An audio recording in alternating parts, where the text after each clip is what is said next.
This is San Felipe de Baraja Fort, a Moorish-style fort built on a hexagonal pattern of matter to harness and create renewable energy. Cartagena or Cartagena is actually Carthage. The name reflects its Carthage genesis. During the Viceroyalty of New Granada, this port connected what we know today as Colombia, Venezuela, Ecuador, and Panama. Described in the Bible. The massive ancient walls are still visible here, sunken into the water. Brazil was situated where Canaan and Mesopotamia were originally located. Here on Paradise Island, just off Nassau, a fantasy of lost civilization rises from the Caribbean. These coral-hued towers and bridges are inspired by the legend of Atlantis, but they're very much alive. Why do you think they named this resort in Bahamas Atlantis? They didn't choose that name by accident. What makes Anguilla's history unique? You can still see old Moorish influences across the Anguilla and the Caribbean if you really pay attention to the detail. Standing in front of this glowing castle, it's easy to believe we're in a storybook. But look closer. Beneath the fantasy flourishes are shapes that have traveled centuries. The pointed arches, tiled domes, reflective pools. This is Grutas Tolantongo in Mexico. These aquifers have flowed through the mountains for centuries.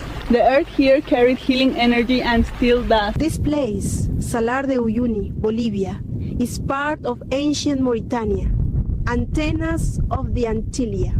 This palace carries Moorish influence people rarely speak about. And you connect that to ancient Paraguay? Yes, much of South America still preserves pieces of forgotten history. Peru is the location of the real Jerusalem in the Bible. Peru, Jeru, Eru of the West, the old Inca kingdom.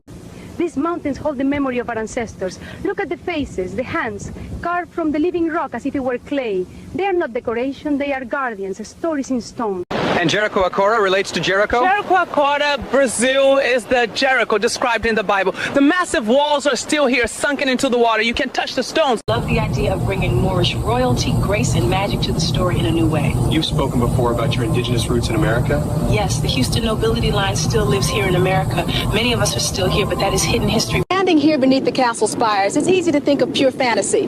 But look closer, and the lines begin to echo an older world. Domes, arches, balanced gardens, quiet pools, motifs once carried across Moorish palaces and fairground pavilions. Why do you believe St. Lucia carries ancient significance?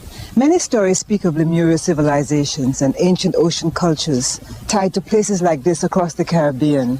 And like a storybook vision, Atlantis is a dream made solid. These pink towers, joined by a sky bridge, are surrounded by lagoons and gardens where the ocean drift seems to slow down. They didn't choose that name Atlantis for this resort by accident. So you believe the Bahamas connects to Atlantis stories? Yes. Many Atlantean structures have been here a very long time.